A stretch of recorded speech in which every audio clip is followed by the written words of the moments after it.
capture tax, which is a 25% tax of all the allowable depreciation while you own that building, is also that needs to be paid. So investors are looking at that and saying, what can I do? What can I get into something that's better, that I don't have to personally manage, but that can give me a decent rate of return? Some are turning to DSTs. Some are turning to triple net lease properties, where you can acquire a Walgreens, a Starbucks, a CVS, whatever, where they could acquire a property where the tenant manages everything. The tenant pays for the property taxes, the insurance, the tenant pays for all the repairs. They basically take care of everything. All the landowner does is basically have a long-term lease with a corporate tenant, and they collect their rent every single month, and that's it. There's nothing else to do. What they're also doing is, if they own the property in an LLC, for example, they're having the trust as a shareholder of that LLC. So when there's a passing away, there's a stepped-up basis to the heirs. So it isn't that I'm just going to keep exchanging and eventually I'm going to pay the tax. That's true if I want to cash out. But if I really want to make my money work for me and all that equity, and if I can go to a better property that's going to suit my lifestyle and frankly create more income for me. Look, my hair is white for a reason. I'm beginning to see what a lot of these folks are then seeing. Because you're wise. Because I'm wise and I'm getting old. But the bottom line is I understand why they're doing what they're doing. So the exchange is just a vehicle to get better cash flow, appreciation, tax write-offs, ultimately holding better property. It's going to work for me, so I don't have to. That's what it comes down to. No new changes in 1031 law? No, nothing. The only thing that changed was a year ago. There isn't any more personal property exchanges, so I can't exchange a hotel business. I can only exchange the property, and the government will continue to let you do the property exchanges, but not the business. How do we get a hold of you? 213-479-8800. Phil Atwan at gmail.com. Thank you, Phil. Dean, what's going on in the world of credit repair? Mainly, as far as I'm concerned with this context, it's tenants that our clients have. They turn them down because the credit score's not there.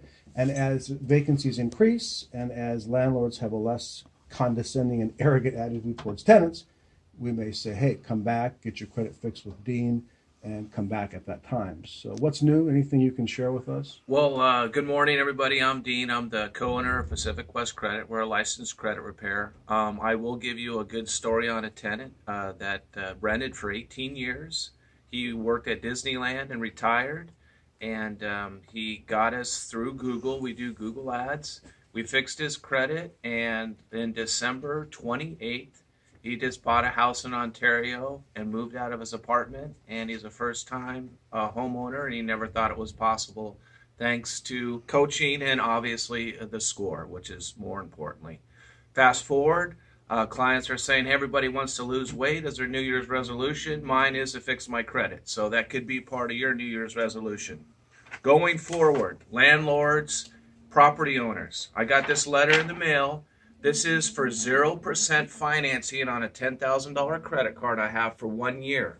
So if you're not getting checks on top of your statements with your credit card companies, that tells me that the creditors don't think you have enough credit worthiness to take a risk to give you 3 checks at a 0% and that you can write for maybe home improvements, air conditioners, and gain that at a 0% cost, which that's pretty cheap money.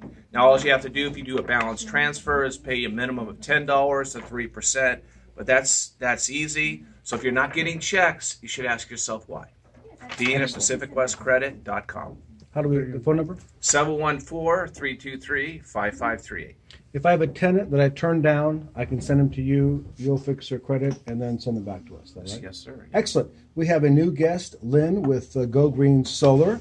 And I was just telling Lynn, I see a lot of solar panels on houses, but not necessarily a lot of them on apartments. So, Lynn, what can you tell my clients about your world and what you do? Good morning, everybody. My name is Lynn Tran with Go Green Solar. We specialize in residential and commercial applications. A lot of exciting stuff going on in the solar space.